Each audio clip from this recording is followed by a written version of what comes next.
Hi,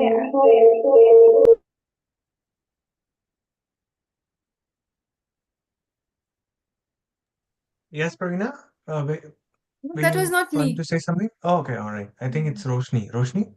I thought I can hear anyone.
All right.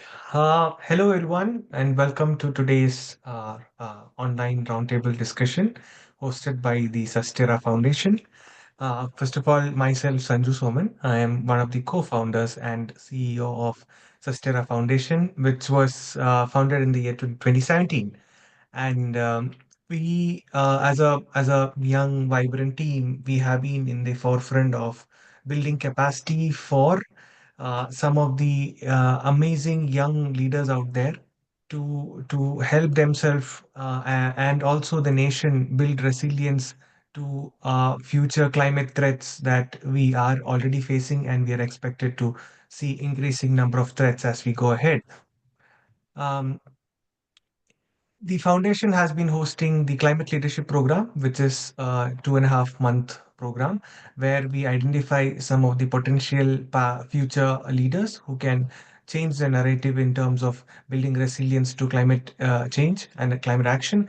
And we take them through a intensive training for during the duration of the program, where they are given access to the tools and techniques to work in this area and also the large network to work in this area. And this is going to be our ninth climate leadership program that we are going to host starting January, called the Climate Leadership Program on Resilient Cities. We have various variations of the CLP. We have one on circular economy, we have one on ecosystem restoration, and this one is going to be on resilient cities, because Bangalore is a city that is growing at one of the fastest pace. At the same time, it's also one of the cities which has been seeing various kinds of climate hazards of the last few years at varying levels. Climate change is impacting a large number of people in the city, directly and indirectly. Directly through the heat stress and the floods that we have seen in the city. Not just Bangalore, but many other cities are also facing the same. While the focus of CLP RC, or Resilient Cities, is to identify and train some of the local leaders and governments and startups, government officials who can then work on improving the system in the region to be able to be more resilient to future threats that we know of already, some we don't know. Anyhow, today's roundtable discussion, we have three amazing guests who would be talking to us about their work as well. They would be guiding us through the process by answering a few questions specifically related to the urban hazards and climate action for city at the city level. And these points that we compile today is going to help us with the narrative building and as well building of the modules for the climate leadership program on resilient cities. Uh, I mean, usually we would just do it as a in-house program where we would invite experts and do.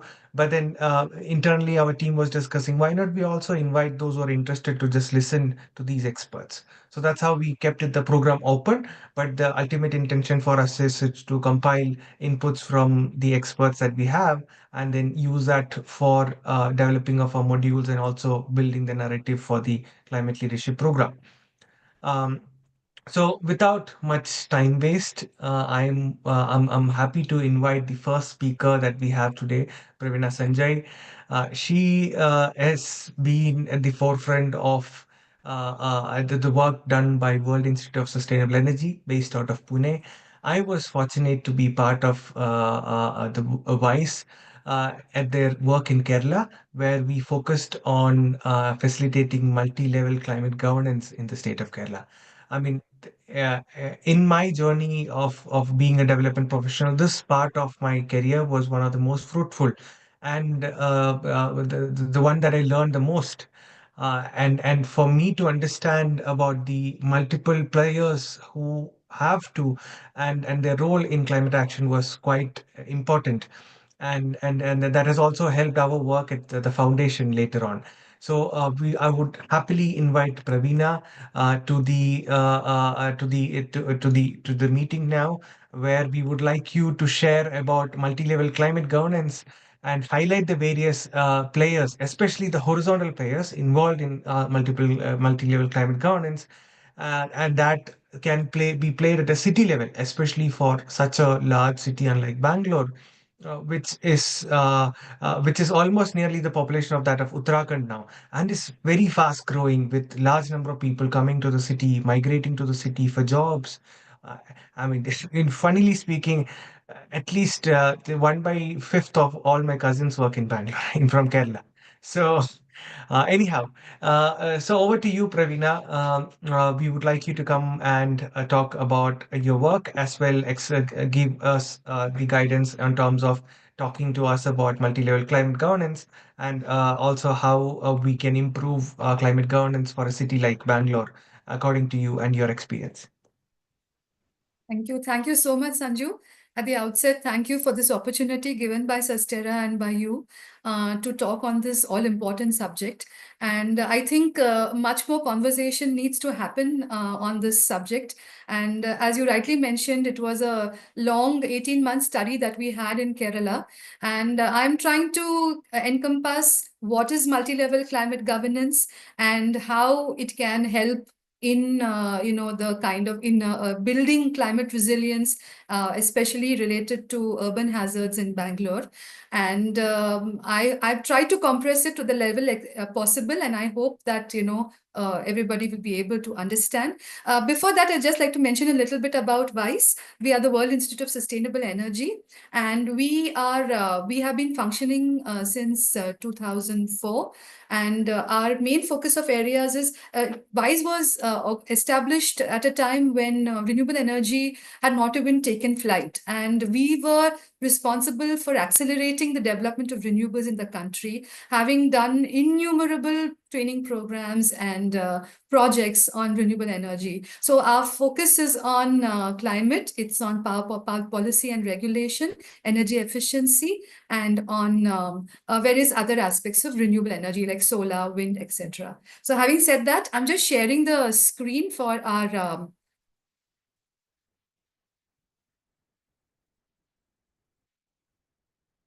for the presentation.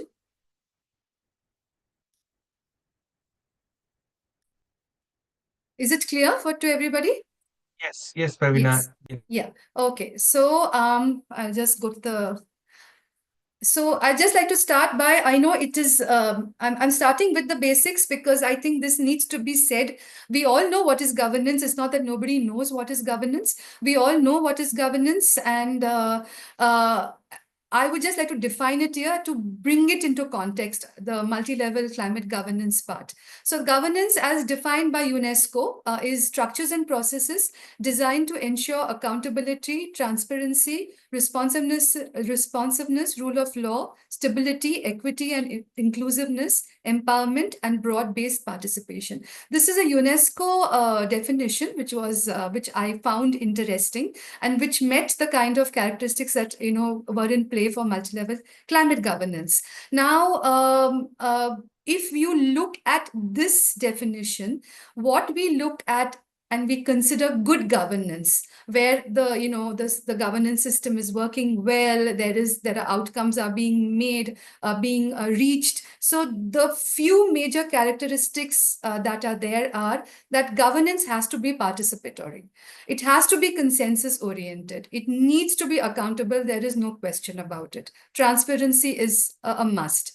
It has to be responsive, else work will not happen. Effective and efficient, equitable and inclusive, and one that follows the rule of law. So this is what we need to understand when we are talking about what is governance.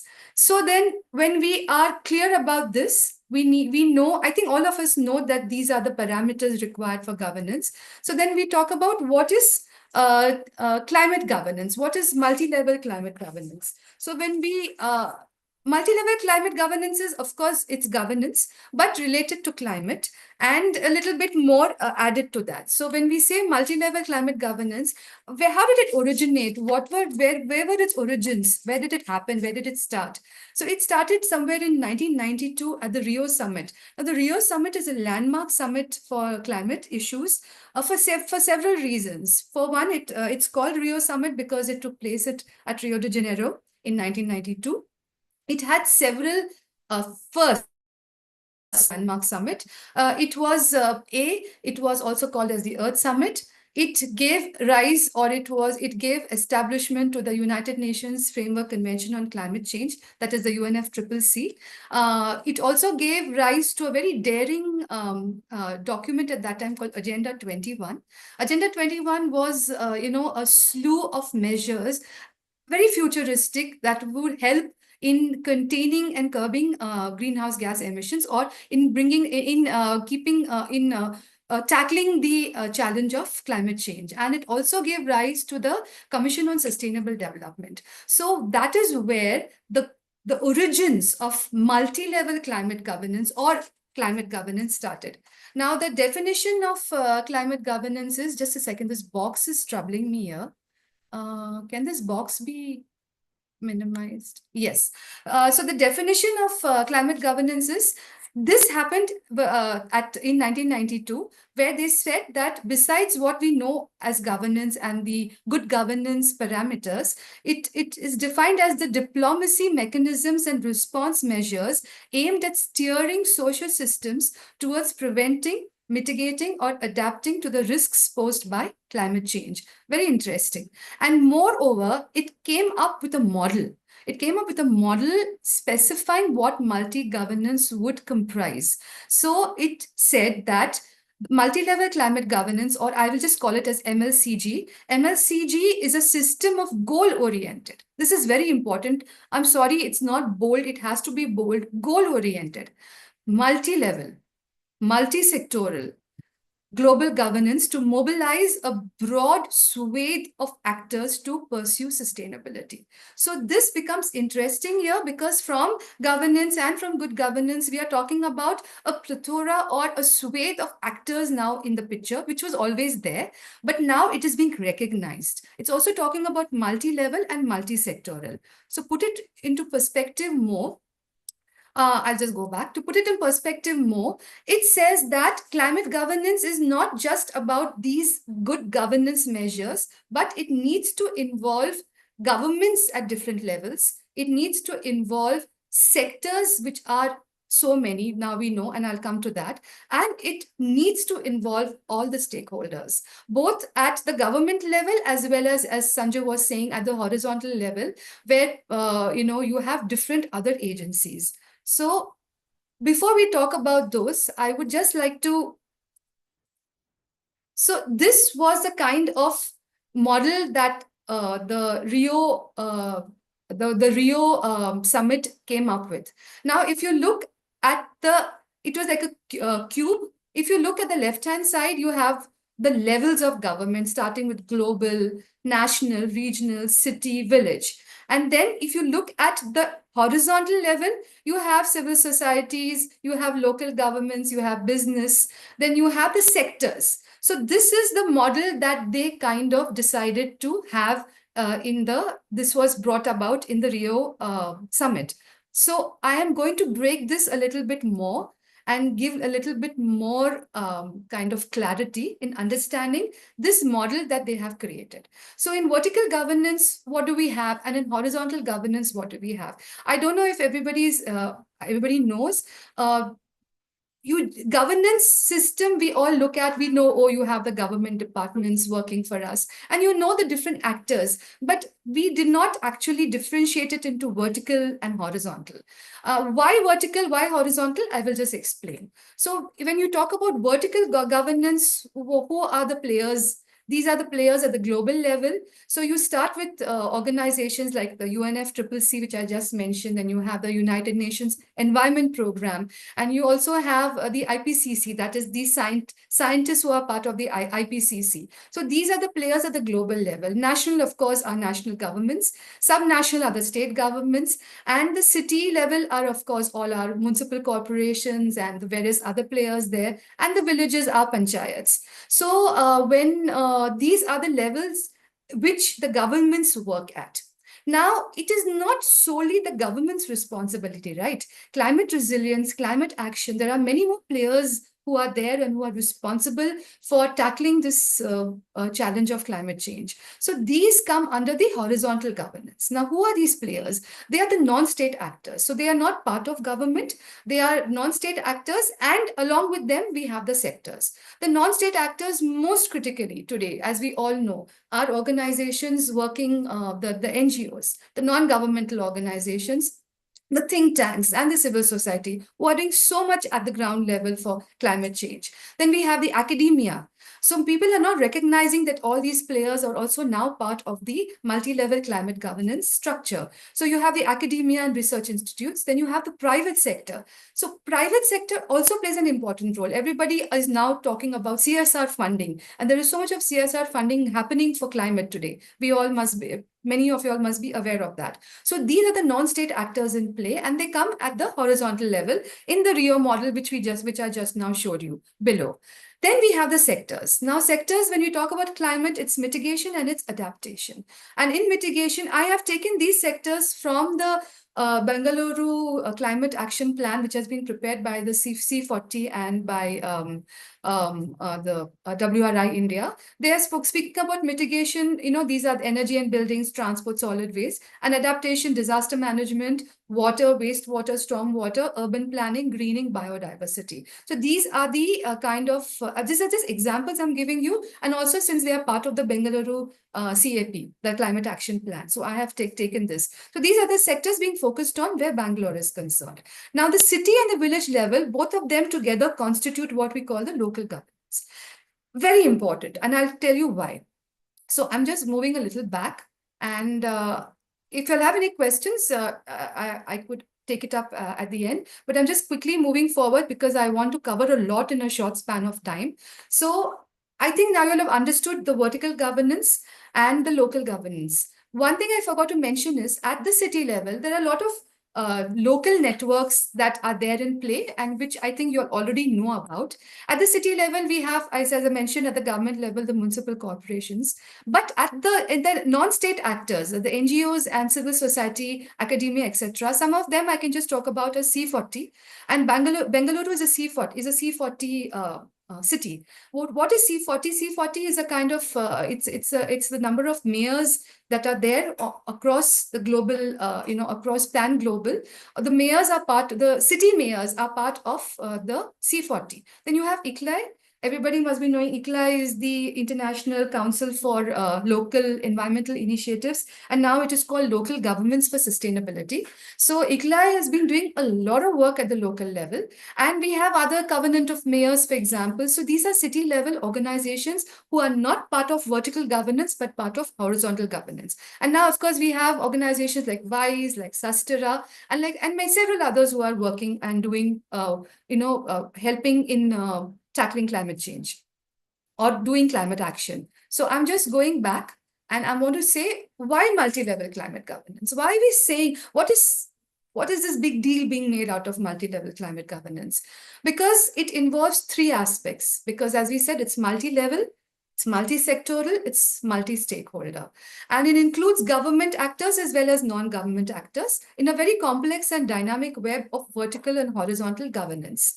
So this is very critical for us to understand. Right now, these are the challenges and gaps I'm talking about in the current system, and these need to be addressed, and that is why we need multi-level climate governance. Second is there is no emphasis on the horizontal level of governance, which I was just talking about, which includes, once again, I'm repeating, NGOs, the civil society, the academia, the research institutions, and the private sector as well. And all of them are doing very good work, but currently they are all working in silos, which is a very unfortunate situation. But if we talk about MLCG, then they also are part of this, this governance that we are talking about. Then because another challenge in the existing system is that there is lack of diffusion of innovation, knowledge and data sharing, and lessons learned by cities and its stakeholders. This is very critical, and I have put it in bold because we are seeing what's happening in different cities. For example, now WISE has done this this study on multi-level climate governance in Kerala, which Sanju mentioned at the beginning. So why are we not learning lessons from other cities? Why are we not taking those the success stories that are there? We are doing it, but we need to do it in a much more broader, in a more holistic manner. These need to be done. So this lack of diffusion needs to be addressed. And innovation, there is so much happening. The research institutions are doing such good work, but then the innovation is not trickling down to where it needs to be. So this is something that is lacking, and that is why multi-level climate governance is essential. Then climate action at the subnational level needs the support of its cities and its people, because cities are the key foci of sectoral climate action. Everything happens at the city level. You talk about solid waste management, you talk about energy, you talk about transportation, buildings, and everybody, or I don't know if you all are aware, cities constitute about 70%, 70 to 80% of global energy consumption, which is a lot. And also, it's about 75% of global greenhouse gas emissions. So that is why cities are so important and crucial, and targeted, and also targeted in India's NDCs, that is the nationally determined contributions, with the goals or the targets to bring down emissions in the country, and which also link to our international commitments of the Paris Agreement, and also targeted in the SAPCCs, that is the State Action Plan on Climate change. But local governments are yet to take the lead. Local governments are still dependent on state for resources and for manpower and for so many other things. So local governments are yet to take the lead. And finally, cities and villages are the first to be affected. We know that during any natural disaster or an urban hazard, as has been happening in Bengaluru, when you have the rains falling, and it's the cities that are first affected, but it's also the cities that are the first responders. So that is a reason why local governance is very critical and is an important aspect of multi-level climate governance. So those were the challenges. Now I'm talking about the advantages and benefits of multi-level climate governance. As I mentioned, even our study by WISE on facilitating multi-level climate governance in Kerala was focused on local governance, because that is where the action happens and that is where it is critical for us to focus on. So it puts emphasis on local governance and its functioning. It enables better collaboration between stakeholders through the coordination and agreement of clear roles and responsibilities. I have highlighted this because today governance is happening, as I said, in silos, or it's happening in a piecemeal work, which we see and we appreciate, but there is no clear-cut, roles or clear-cut responsibilities that have been provided to the different institutions. So it thus aids in inter and intra-departmental cooperation and multi-stakeholder participation, which I was mentioning. It strengthens and promotes innovation, which I was speaking, problem-solving capacity. We need brainstorming, multiple heads from different sectors and from different levels of governance to help us in solving issues such as urban hazards, capacity building and learning. This is where organizations like Sustera come into play, benefiting multiple sectors and stakeholders at the same time. It makes decision making more inclusive, because inclusivity is something that we all talk about today and is very critical, participatory. And it provides tools or structures via partnerships for information exchange and dissemination, decision making, implementation, monitoring, and reporting. I'll talk about these details a little bit more. Just to quickly, I will just dwell on this part. Ravina, When we we have did, a time constraint also. So yeah. if you could wind up in 3 to 4 minutes, that would be nice. No, I'll need 5 minutes. So I'll just quickly Okay, all right, move go. forward. Yeah, I'll just need 5 minutes. The governance areas that we need to speak about in MLCG and what we did in Kerala was on policy. These were the governance areas that we actually focused on and which constituted multi-level climate governance: policy, planning and coordination, funding, implementation, disaster preparedness and response, IEC and capacity building, and monitoring and reporting. So I think I'll just move forward. I wanted to talk about the requisites for MLCG. I'll just mention, when we're talking about climate leadership and we're talking to people who want to work in climate, please see to it that whatever you all are doing, wherever governance is there, whether they are giving priority to climate governance, whether it is adequate and sufficient, whether it is participatory, whether it is effective, whether it is meeting its outcome, and whether it is relevant and it is practical. So this is the paper approach, what we did in the Kerala, the model that we, framework that we created. So a quick look at the urban hazards in Bengaluru. This is a kind of a depiction of hazards given in the climate action plan. So we're talking about heat, drought, storms, floods, the urban heat island effect, groundwater depletion, thunderstorms, surface flooding. So these are the climate hazards. And then they also spoken about air pollution, which is an environmental hazard. So how can MLCG help Bengaluru build resilience to urban hazards? Just a few recommendations from WISE's report. If you talk about the governance area of policy planning and coordination, we need to integrate it. We need to integrate disaster risk reduction management, urban hazards into the developmental planning process. And we need to mandate rules and regulations.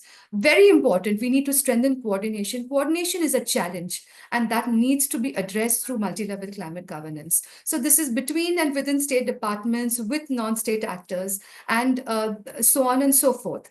Funding. We need a dedicated budget for climate. I just saw an interesting news item today. The Pimpri-Chinchwad Municipal Corporation here has come up with a separate climate budget along with its annual budget. I think this is the first of its kind. We need to establish such a green accounting system to disentangle funds from the developmental activities that we are doing, and specifically into climate. This was a challenge that we saw even in Kerala. Or increase the allocation in budget for climate in cities. I'll just go through very quickly because this is what I want to focus on. Implementation, preparedness, and response. Put plans and schemes into practice. Now, I will come to the BUDD MP in the last slide. Create appropriate forecasting tools, hazard maps, etc. Have better IEC and capacity building, and have better monitoring and reporting mechanisms in place. Now, this is the final slide which I want to talk to you about, very important. These are the suggested ways forward for climate hazards in Bengaluru. Some takeaways from Kerala and more. What is critical is with the help of programs such as what Sastera is doing. Sanjay, just give me 2-3 minutes more. This is a critical slide which I want to focus on. What is important is that when we are talking about multi-level climate governance, what we need to do is strengthen local institutional governance for climate resilience. For example, when we did the study for Kerala, what was working for Kerala is its decentralized governance system.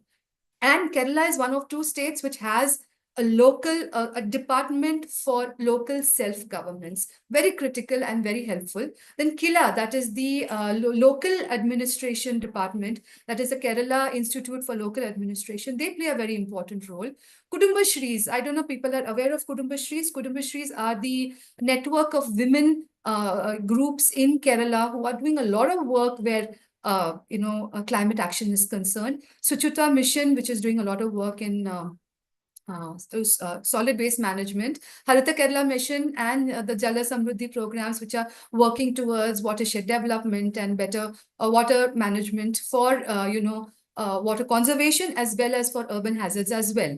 Now, what I have seen in Bengaluru is that the Bruhat Bengaluru Mahanagar Palike has come up with a bill.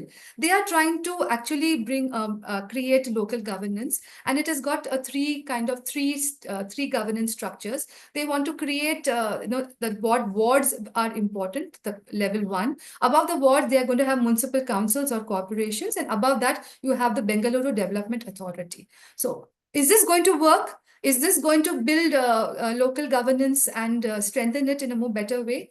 I think this is a crucial point that all of you need to discuss. And it has a climate action cell already in place. So this could be an entry point for people who are wanting to do something on urban hazards. And I can request Sastera to take this up. Schemes like Manregas, that is the Mahatma Gandhi Rural Employment Generation Scheme, and the Ayankali Urban Employment Guarantee Scheme. These were schemes in Kerala which were very, Ayankali is a unique scheme aimed at enhancing livelihood security in urban areas on one hand and working on environment on the other. So something like this for Bengaluru, if it's not there, could be kind of introduced. Then we need to strengthen and put into action the Bengaluru Urban District Disaster Management Plan. Very interesting plan. I don't know how many of you have seen it or gone through it. They have tried their best to bring in all the points, the roles, responsibilities of various institutions. This could be an entry point, but there are limitations. They're also talking about capacity building as a major limitation, lack of capacity building, lack of knowledge, lack of resources. And Bengaluru could introduce local disaster management plans related to urban hazards. So this is a point to be considered. Introduce legal framework for urban hazards. Without a legal mandate, it's very difficult. Everything will be on paper. And I think Kerala is coming up with a policy, a legal framework for climate, and WISE has submitted its its report to the Kerala government. So we are waiting and watching for what happens. Kerala's Orange Book, this is interesting. Kerala's Orange Book is a unique document, and I'm quoting, for taking immediate action during disasters such as floods, landslides, the various urban hazards that you're talking about. And it's a short book which is very simple, citizen friendly, which is very important because you need citizens to be made more aware. So this is something that could be taken as an entry point as well for Bengaluru. And then voluntary groups and NGOs, climate warriors, community programs, youth leadership, which this program is talking about. This is all very critical. A dedicated climate budget, which I was mentioning about, and capacity building. So this is the Bengaluru Climate Action Cell. Please take this as an entry point. I request Sanju and I request Sastira to please take this as an entry point and see what can be done to better climate governance in Bengaluru with respect to urban hazards. Yes, these are the WISE reports. The left-hand side is the full report. The right-hand side is the summary. If anybody's interested, it's available at www.wisen.org. And thank you very much. Thank you for that extra time, Sanju, but this need to be said. So thank you very much. Thank you so much, Pravina. And for the audience, I have added the direct link to the reports of Kerala in the chat box, so you can directly download the report.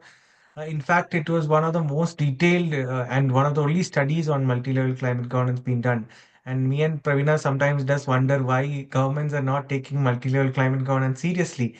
But yes, those inputs that you gave are quite very helpful, Pravina. Thanks a lot I for would just like to leading. add one more thing here, Sanju, for Yeah. everybody's information, that Sanju led the ground level initiatives in Kerala because he was actually talking face to face with all the government organizations, with the NGOs, with the public sector. So he led the government, he led the ground level action. So Sanju, thank you so much for that, because it was a team effort, yes, but you led the ground level action. And I'm very happy that with your support and with Sachira's support, you are taking this forward in a different way, of course, related to urban hazards. But we should not forget, again, urban hazards is part of the all-encompassing climate resilience building, and climate governance plays a very critical role in that. So yes, thank you very much.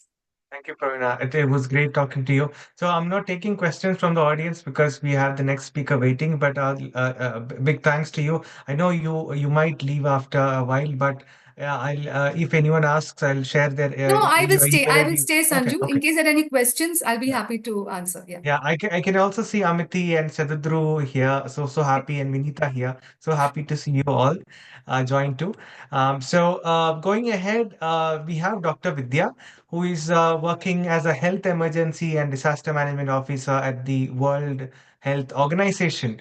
I've been in touch with WHO Delhi office for a while now, and then I've been in touch with a person called George, and then even now Vidya also.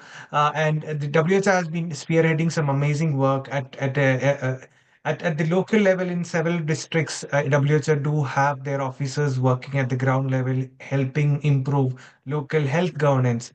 And at the national level, we have the WHO Delhi office, which works on health emergencies, disaster, and multiple aspects of health emergencies. So thank you, Vidya, Dr. Vidya, for joining us today. As you might have missed the initial start of the conversation, one of the major ambitions through this discussion is that we would like to know from experts and take inputs from the experts while we are designing the final program on climate leadership program on urban hazards. The intention is to identify very passionate local volunteers, leaders, startups that are working on climate solutions, and then train them to be able to better solve problems at the local level in Bangalore. We have been doing this program in Uttarakhand, Tamil Nadu, and Kerala, and now specifically to Bangalore, we have developed a program. Now, Dr. Vidya, I mean, we would like you to start a bit with your own experience and expertise and your work, but again, directly to the question too, which is, based on your experience and your team's experience in working on DRR. and equitable health access. What role does public health play in building climate resilience, especially because cities like Bangalore, even though climate change is seen as a issue that impacts the general life, one of the biggest impact climate change has is on health. For example, air pollution having indirect impacts on human beings, especially those who are exposed to the most, mostly informal workers who are exposed to the most. The same way children have been exposed to air pollution, the same way communicable and vector-borne diseases that happen during floods and such kind of situation. And if to build climate resilience, building health resilience is very, very crucial. And like Pravina also had mentioned, in the whole multi-level climate governance scenario, health is literally there in all these horizontal and vertical coordination efforts. So over to you, Vidya. Thank you, Sanju, for having me here. Am I audible? Yes, you are audible. Okay. So yeah, just to introduce myself, I am a medical doctor with a public health background, and I have around now 5.5 years of experience. My initial years were completely into clinical care and administrative roles, and now past 2.5 years, I'm all into public health projects, spanning from national health programs to DRR programs. Very recently, like it's been just 1.5 years since I have entered this, arena of disaster risk reduction. Because we are the first few health emergency and disaster risk management officers in India, and this post came like 1.5 years before ago only. So it's not been very long since health sector is acknowledging this a very crucial and niche area where health emergency and disaster risk management comes together. So, as you said, any kind of disaster, any kind of hazard has an impact on health, and that's what is where HEDRM came in. So, I have a short presentation to make. I can go through it, and then we can explain through on how health sector is contributing and where the youth leaders can come in to so that they are sensitized of how health can be a part of it. Sure, Vidya. I made you a co-host so you can present. Okay, thank you.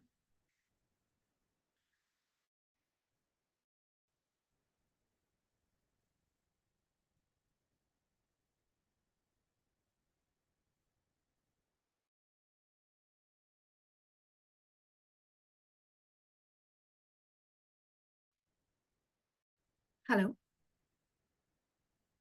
Yes, we can see your screen now.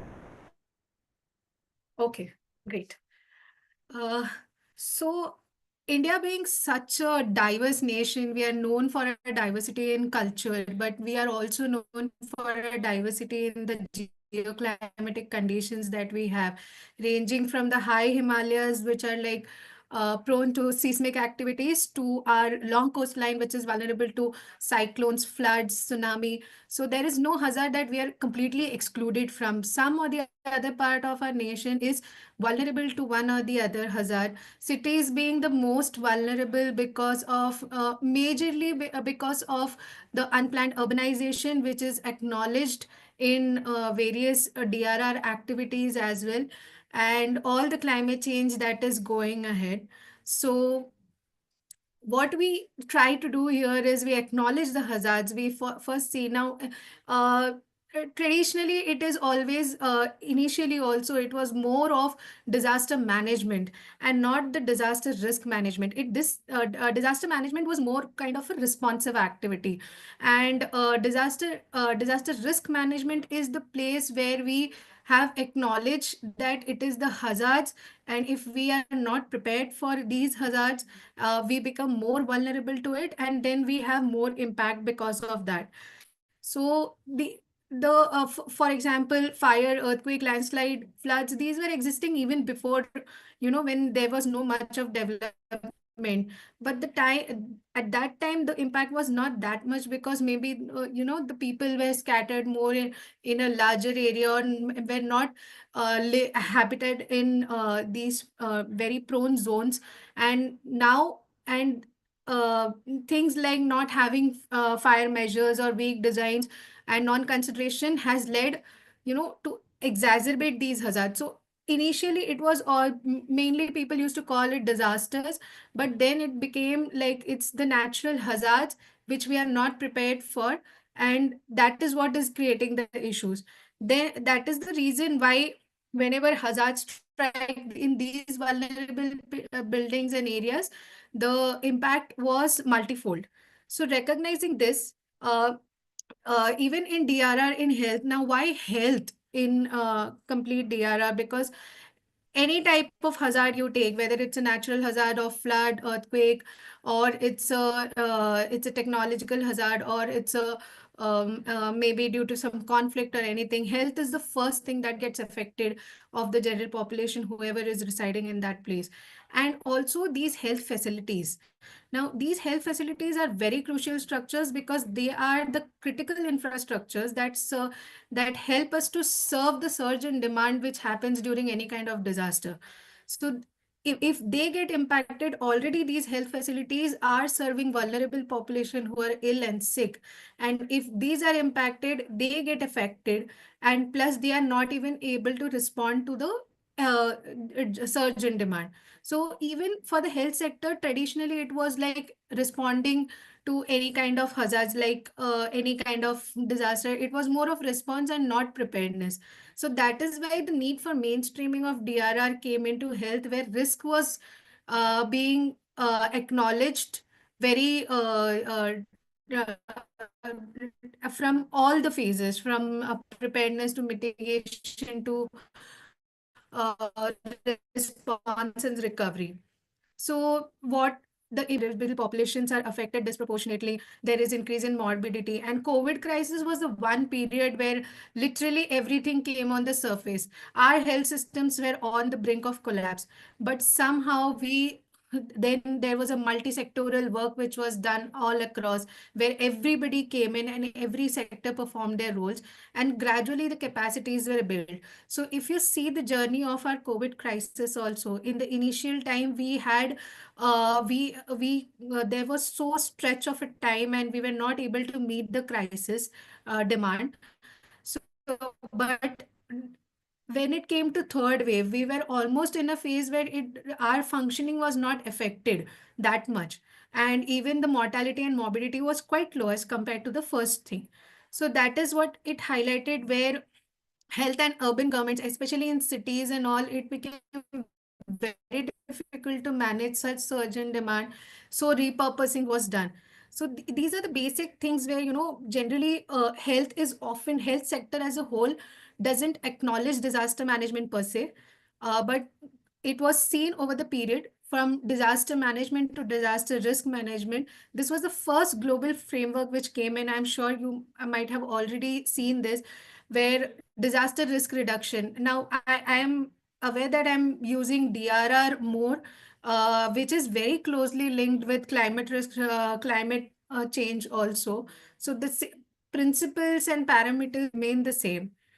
So in this framework, Sendai framework was the first document where it advocated for preventing new risks, reducing existing risks, and strengthening resilience. And this was the first time where health was put at the center of the entire DRR policy, and it advocated for reducing the risk from the health sector as well.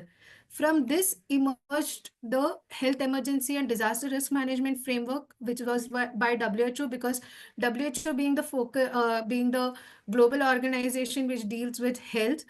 So this document was developed with a focus of to look at a more proactive approach of which emphasized on prevention and mitigation rather than the response part. So from here, now what we do when it comes to risk, I'm sure many of you might have seen this equation of disaster risk, which is disaster risk is basically directly proportional to hazard, exposure, vulnerability. Hazard is anything that has a potential to cause damage. Exposure is all the assets we have, the people, the population, the buildings, the infrastructure. And vulnerability or all the socioeconomic factors which comes in, which you are like the kind of population we have. And coping capacity is basically our innate capacity to deal with such disasters. Now, here what we deal in health sector is basically the health risks which are posed by these disasters or climate change or anything, any other hazard. So any activity which is undertaken to reduce the hazard exposure vulnerability and increase the coping capacity, it deals with disaster risk reduction activity. For example, it can be a simple capacity building programs like the one going on right now. So this will help to build the capacity so that we are better prepared to face such kinds of risks. So understanding all these health risks which are posed by climate change, uh, then it came like what how much of an effect the climate change has on human health. Like I said, any extreme weather event has impact on the people, their human habitat, all the essential services, and all the occupational risk also it brings in. So what can the health people do? So this I am saying because once you are aware of what health people can do, so you as health leaders can also advocate for them to that these are your roles and this is something that you can also do, because as health leaders we cannot do everything. We need to know what is the roles of other people also. So like role this now these documents are of government of India, which has tapered down to the entire nation, where the healthcare workers are being trained on how to advocate for a health centric approach, where where they are trained on what are the climate change related risk factors, how does it affect the treatment parameters, and what are the early warnings through which they can get to know what is the risk coming up. And then there are they have to, and then there is also a mandate for all the health facilities to have their disaster management plans. So these health facilities also have a record of all the vulnerable population, including the pregnant women or the elderly, the NCD patients who are coming over there to take treatment. And also one of the main roles they play is of community awareness. So globally, this climate resilience framework was built by WHO initially in 2015, which if you see is based on the health system building blocks, which is extended to include the climate resilience parameters, ranging from the health workforce to the leadership governance, as we heard in the previous session, and then the service delivery, the climate resilient infrastructures. Uh, Adopting this, India came up with the guidelines for green and climate resilient healthcare facilities, and this is very recently. So now the you have climate change nodal officers at every point, state nodal officers, district nodal officers in every state. Now their job is to the nodal officers' job is to make the action plans of climate related actions in the state, while the health workforce are supposed to implement those changes, like for example heat wave preparedness. So the doctors have to be learnt of what are the heat related illnesses. So they also have a dedicated NHM program implementation plan and fund for doing these activities. So when you come in as a youth leader, you also, if you are aware of this, you can also show them this pathline, because it is so recent, not everybody might be aware, and somewhere it will be trickling down right now. So this is one area of climate change mitigation action which is being undertaken. Then we have all this loads of ISE material, because community awareness is something that health people do, and also as youth leaders you can do. So these are the loads of materials which are shared just before the period of those hazards. For example, if it is heat, awareness will start happening from the 2 months prior to it.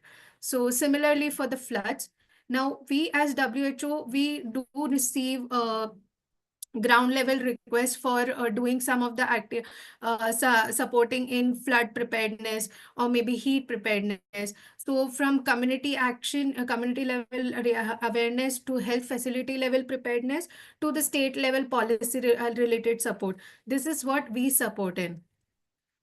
This is emergency management cycle where it focuses on all the phases, and we can see what the local leaders can do to build the resilience at all the levels. I'm not going much into details, just that the mitigation and preparedness happens before the hazard strikes, and response and recovery is after. Response during and after recovery is after. So all has the highlighted points here. This is something I'm not going much into detail. Maybe you can refer the slides later, but before any kind of disaster is more of risk assessment, risk management, being prepared, doing capacity building activities. In response, it is mostly related to ensuring that the vulnerabilities are not exaggerated, and evacuating people or extinguishing fires are these some examples. And recovery, more we are better prepared, the more we bounce back better. That is where recovery comes in. So few areas of contribution as youth leaders are like the strengthening healthcare service delivery. Now, how you can do it? Being a part of the community platforms. Now, these community platforms are linked to all the healthcare facility. There is Jan Arogya Samiti, there is RKS Rogi Kalyan Samiti across all healthcare facilities. So, Bengaluru being a urban area, there are provisions of building urban health and wellness centers right now. The PM Abhim Fund is there with the local governance till 2026. So you can advocate for them to use this fund for building climate resilient hospitals, because this is where they can really utilize those funds. Then advocating for safe hospitals, safe schools by adhering to the national building codes and having the disaster management plans in place, and not only having those plans but also practicing them, because having a plan is one thing and being aware of what to do at the time of a disaster happens only through exercises. So are they doing mock drills? So these are some things that you can advocate for. Then green and blue spaces, because at the end these green and blue spaces also contribute to the health and well-being of the community. Then for wash related initiatives, community based preparedness initiatives is something that you as health leaders can come up with. And then focusing on vulnerable groups, especially in urban areas. In the peri-urban region, there are mostly dwellings which don't have electricity supply, or there are many issues that the basic necessities are also not met. If you don't cater to look at the need of these population, their vulnerabilities get exaggerated whenever a hazard or a disaster strikes. So this is one thing that you can help, because mapping these vulnerable population is also under National Urban Health Mission. There is guideline for local governance to do these activities. So you can also raise an awareness and be a part of it to do the mapping exercise. Then one main thing is being yourself aware of where do you get the notification from. If there is a disaster, how do I get to know that yes, there's a coming up, I have to do something. So this is one of the government of India's project of National Disaster Alert Portal. It also has a mobile app called Sachet, from where you can get all the kinds of you can select a location, then you will get all the disaster alerts, and also do's and don'ts of common hazards, including the climate change related, extreme weather event related issues. For what are the general do's and don'ts, so you can use those materials for making them aware also. I have also provided the link here in case you want to download it. One best example of the entire mainstreaming of DRR activity in health is of heat. So heat wave, we have seen that this was recognized as a major issue, and NDMA had prepared guidelines for heat wave. Then it was IMD started issuing mechanism is created where climate data is integrated into disease surveillance. Now every doctor has to report heat related illnesses. So this is how it creates a threshold for being better prepared and better respond to this. Outcome of all these things is we could see a very sharp decline in the number of deaths due to heat wave. This data is outdated. Maybe there will be increase because the reporting has increased now. So IHIP is one such. So beating the heat, the India's heat wave action plan is something that we can think of at having a similar action plan for other hazards as well. Sanju, just this is a video. I am done with my talk. If you allow me, I can just play. It's a 3-minute video. Can I go ahead? Oh, yeah, actually, we have the next speaker also waiting. So Okay. we shall, if you can share the link, I will share it with the all the participants who have registered. Yes. I can Yeah. just share it to you. I'll share you the deck. It has the link. Okay, that would be helpful. In fact, Yeah, your presentation was very helpful in terms of the extreme knowledge that it gives, and also the recommendations were quite helpful in terms of because uh, any hazard, as we clearly discussed, health is closely linked to it, and one of the challenges that our team also have is in terms of how to link health to our modules, and I think I'm sure it this has given us some clarity, but we will certainly pester you again while we prepare the final modules because so that we could take in your inputs further. definitely. We'll be happy to Yeah. support you. Thank you. Thank you. Thanks a lot, Dr. Vidya. And finally, we have Bharat Nadaraj, who is the lead at Community Climate Action Collective, Migrants Resilience Collaborative, and he has worked on various capacities with governments, CSR agencies, and even child rights and you as well. So welcome, Bharat, to today's discussion. Yeah, thank you, Sanju, and the entire team of Sastara Foundation. So I'm happy to be here. So let me start. I don't spend much time. So All I right. Bharat, one of the things, I mean, you are from Bangalore and you've been in Bangalore for a while yeah. now. So we wanted to know from you about mostly about while we design such a program, we've heard about the various stakeholders to be involved from Pravina. We've heard about the health aspects to be inculcated. Now, from you, we would certainly want to know about who are the local players according to you that are functioning now, and sure Bangalore is a large city, a lot of NGOs, civil society organizations function there, a lot of investment also being made in climate and urban hazards. But at the same time, it's also there is a large vulnerability of especially migrant population that is coming, and exposure of the informal workers as well. So yes, over to you if you could touch base upon these, and what is the kind of action that is missing? If you could address those, that would be helpful for us. Thank you. Sure. Thank you, Sanju. Is my screen is visible? Slide. Yes, it's visible. Okay, great. So thank you. So, unlike other data points, and I won't be presenting any datas. So rather, we'll be using, this platform to share the voices or the problems directly from communities that we are working with. So mostly, we are working with informal settlements and migrant communities, also some of the recognized slum communities. So I'll, take the community voices as evidences to use this platform to talk about how climate is hazardous or impacting the health of the most vulnerable that already Vidya was talking and Pravina was also talking about. So without much delay, I'll go into the details. My screen is not okay.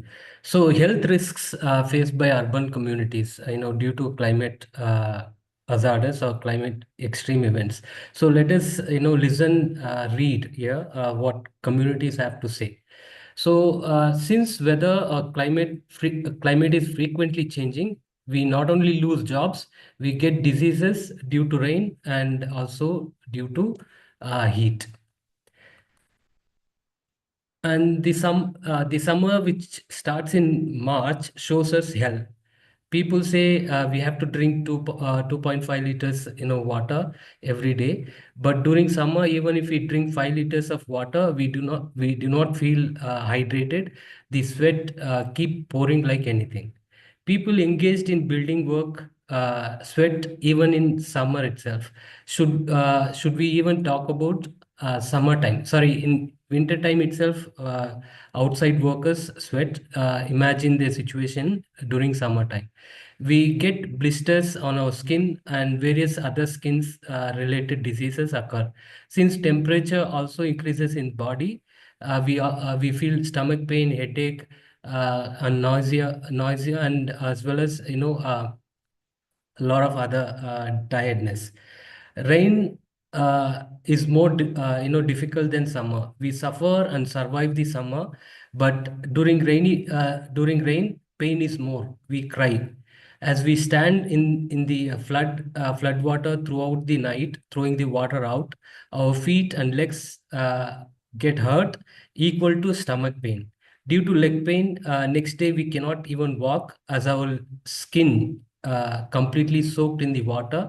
We feel like they're peeling off. Children are not sleeping well. They are not healthy. Children face diseases. We see wounds. We are unable to get them treated in the hospital due to lack of income. So these are the voices that we hear from the community, and increased vulnerability for health risks. So why the vulnerability is increasing for health risk? Let us listen from community. So we put up our huts somewhere. Our surroundings are filled with dirt, filth, bushes. There won't be hygiene. We live in slums. There is no light, there is no electricity, there is no sanitation, there is water problem, mosquito problem also. So now I'll talk about the program project that we are running. So we work with migrant communities across Bangalore, urban and rural context. So we have, identified 200 plus communities, and based on the criticality mapping, we, in depth, we finalize 80 communities, working with them on day-to-day basis. So as part of, our criticality mapping, and previous speaker said, there is a national, framework also to identify those criticality mapping of the communities who are more vulnerable for climate hazards. So based on that, when we were doing the baseline study, so we did this in 80 communities, around 2,500 households. So these are, small pockets of, communities with 30 houses or 40 houses. So around 2,500 households we surveyed. Of those 2,500, 77% households do not have access to drinking or usage water, and 80% households do not have access to electricity, and 89% do not have access to sanitation, and 78% do not have any waste collection in place. So they throw the waste either within the community, outside, on the roadside, and outside their households.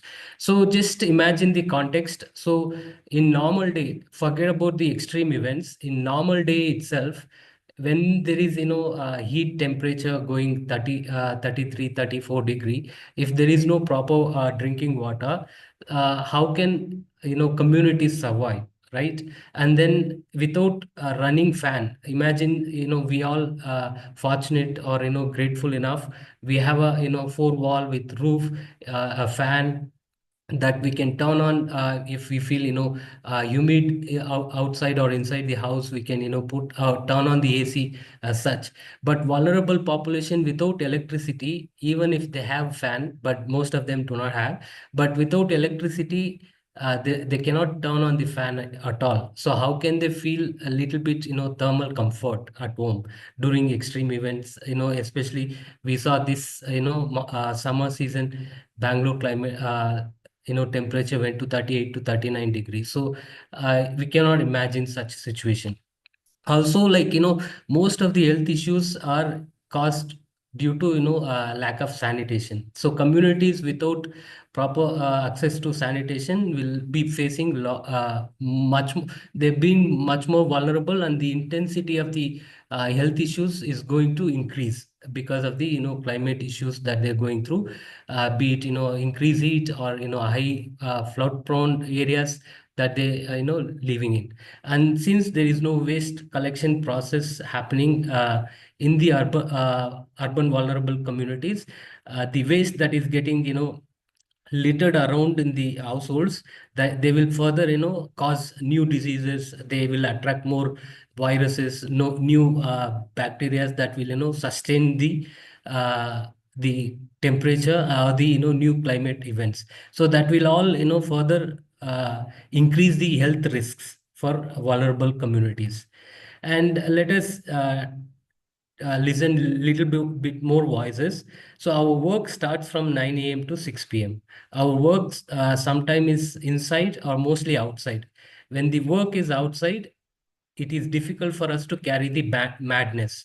So you can imagine on a summer day, working under direct exposure to sun, especially from 11 a.m. to 3 p.m. So they literally, people are saying these are not our own voices, it's voices from communities that we are bringing out.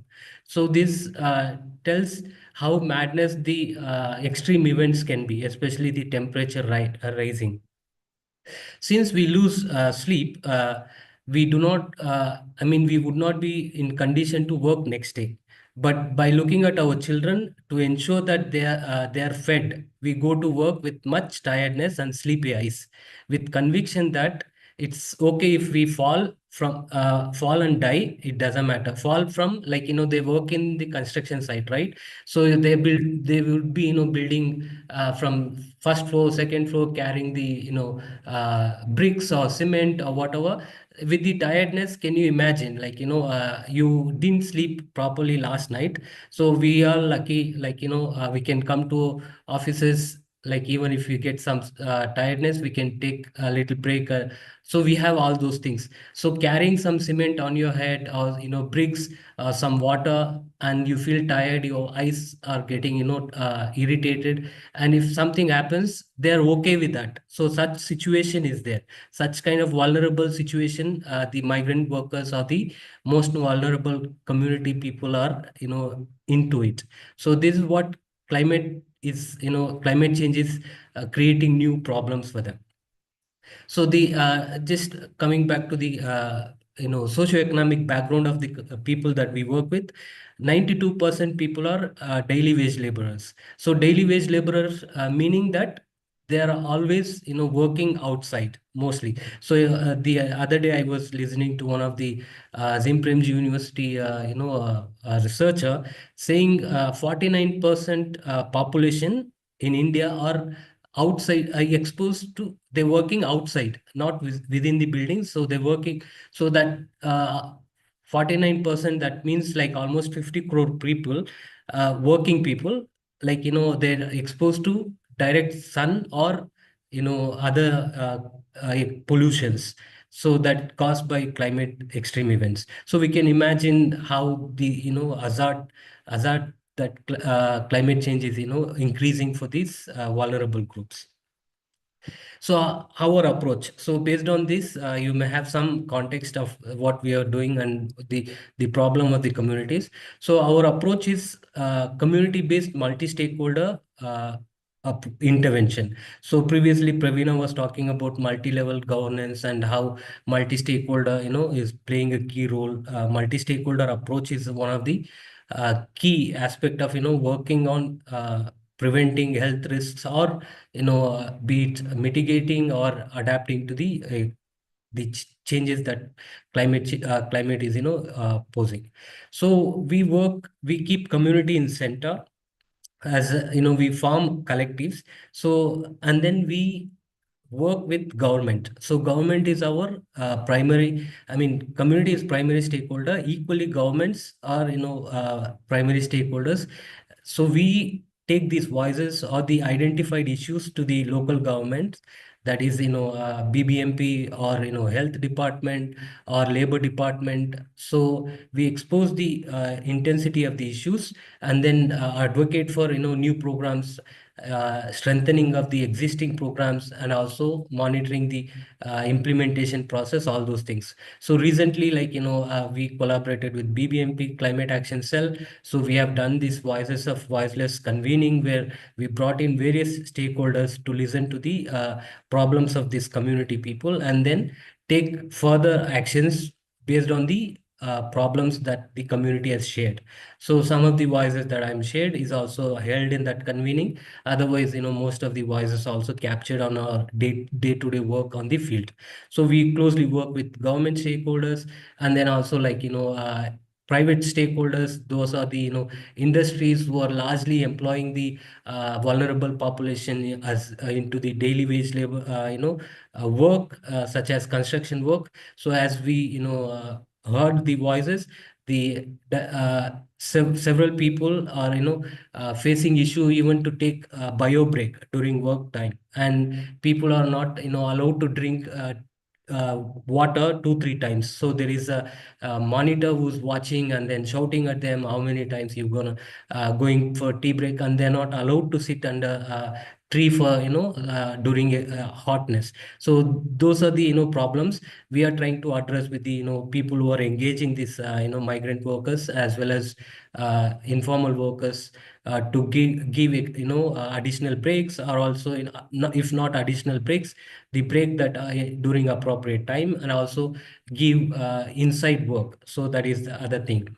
And within the community, we are community volunteers, Pravina was talking about, or even Vidya was talking about. So in the community, we identify people who are more concerned and engage in the conversation. So we unfold. We don't build capacities. So we unfold their capacities to negotiate, advocate for their rights on right to health, right to life.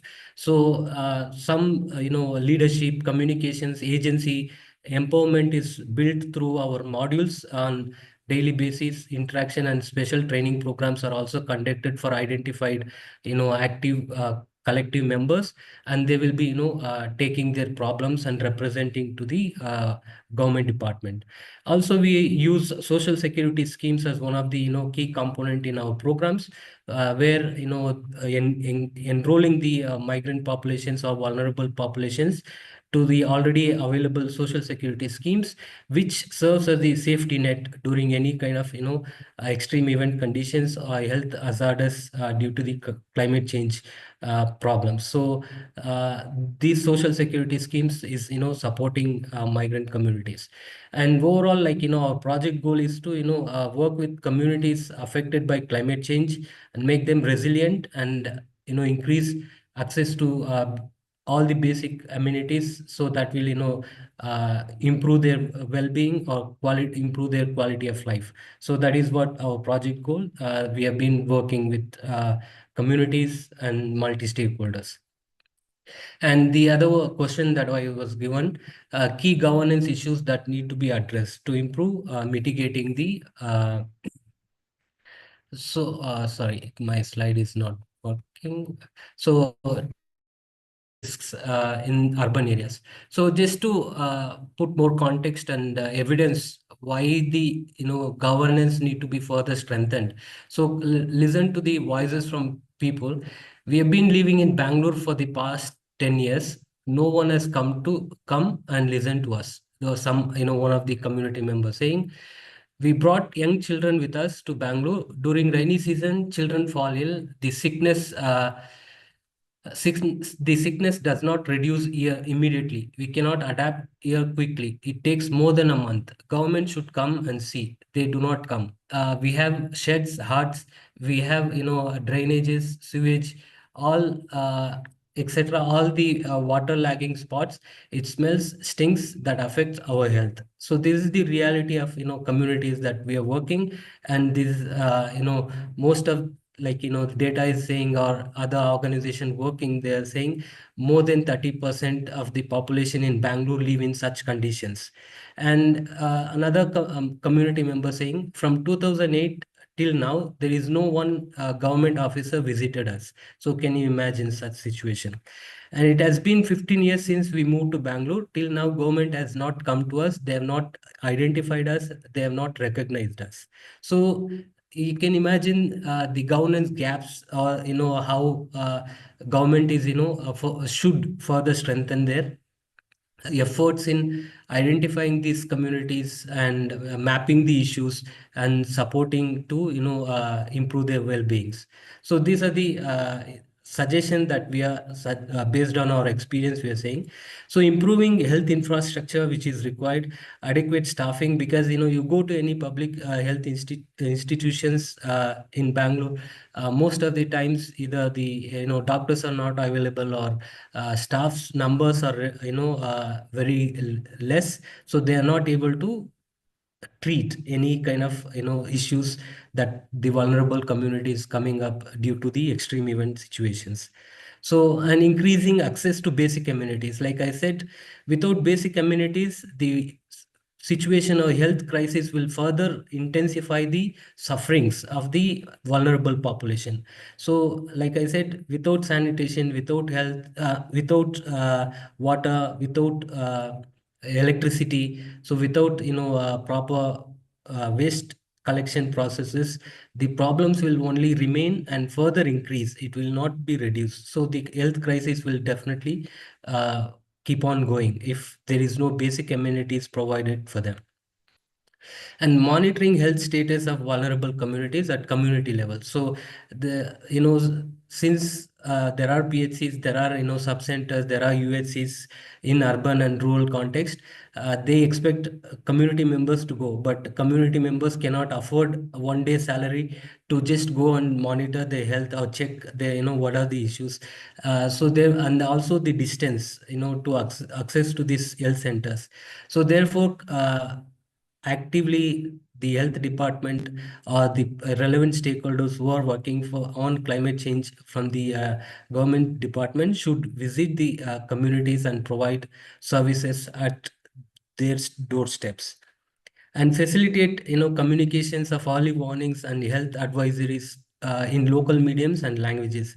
So this is another much needed thing. So there are advisories or orders or circulations that go on websites, like somebody was asked Vidya was telling. So Vidya showed a website, so people like us can go log on to the website and see what is the situation, how we can get information.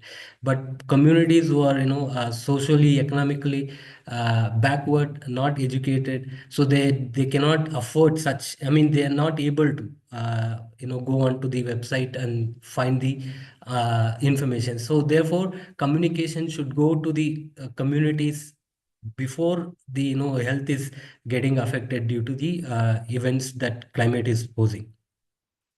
And also being on ground is important, not just publishing things on internet that would not help, like I just talked about. So they have to be in the community. Like we've been working with frontline workers like ASHA, ANM, and nurses of PHC doctors also, to further go to these communities, not just recognize slum communities, but also these unrecognized undeclared communities, so that they can work with people for people.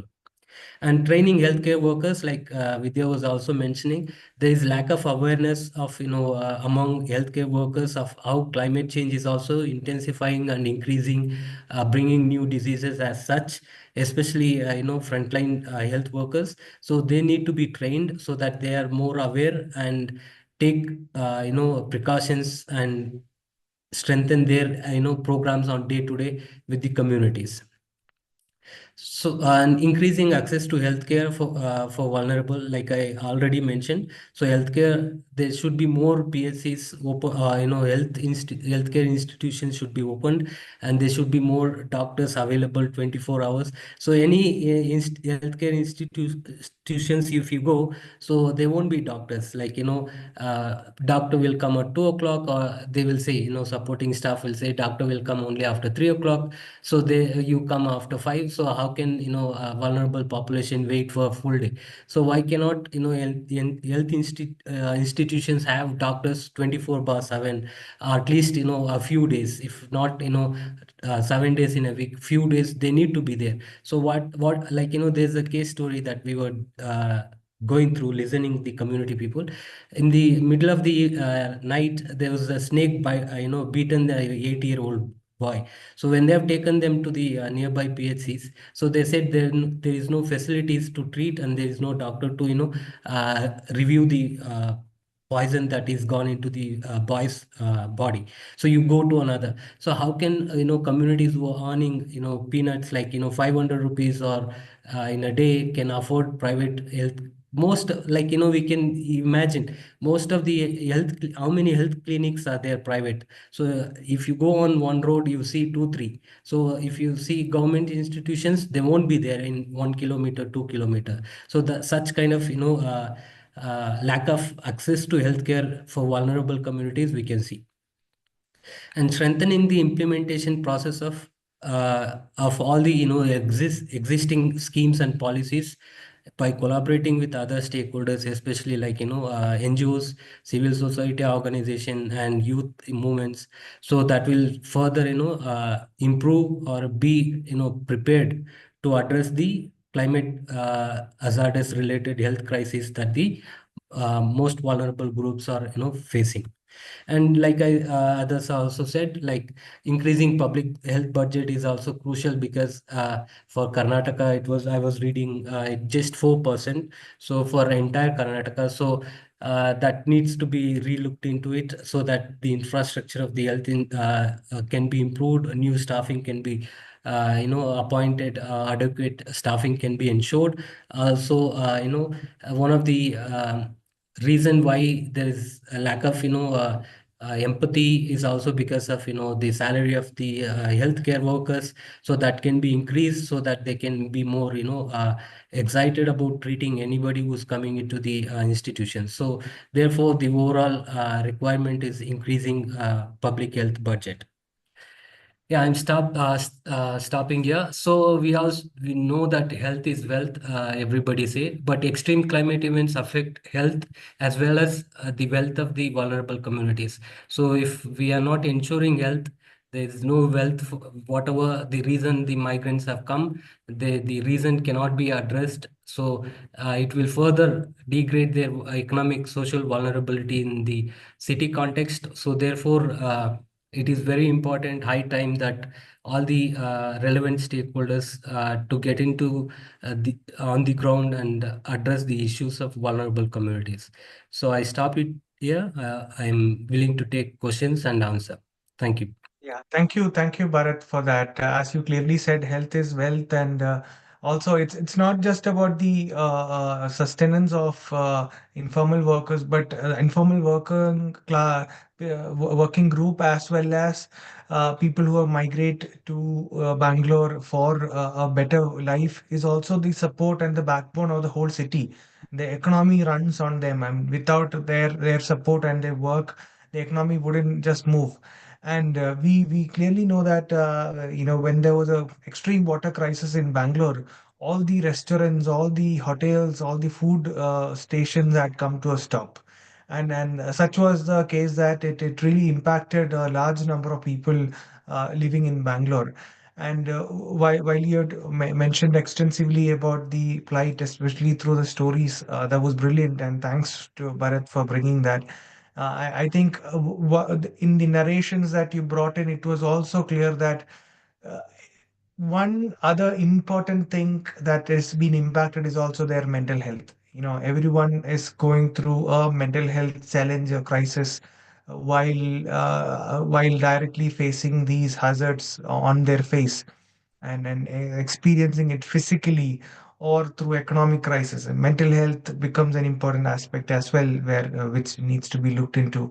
And everyone's narration clearly showed how the suffering they were going through in even mental in the mental toll. That's great. Anyway, thanks Bharat, and thanks Pravina and Dr. Vidya for joining today. In lieu of time, I'm not able to take questions from anyone, but for us, it was great because this is really going to help us build the narrative around the leadership program.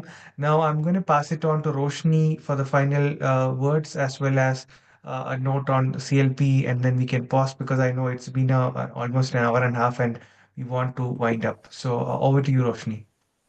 Hi, all. I think I won't take much time, but it was a great session, great insights for Sastra also. Thank you, all the speakers. Pravina touched from the basics of governance to what we can do, or what we should advocate in multi-level governance in Bangalore, like diffusion of knowledge or collaboration, funding, like that. And so Vidya also set us a basics and focusing on risk and what the young leaders in Bangalore can do when it comes to health risks.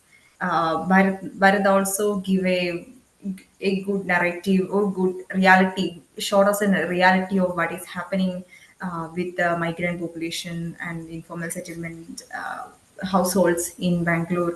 So we also can focus on these aspects. About CLP, as Sanju said, we are doing it for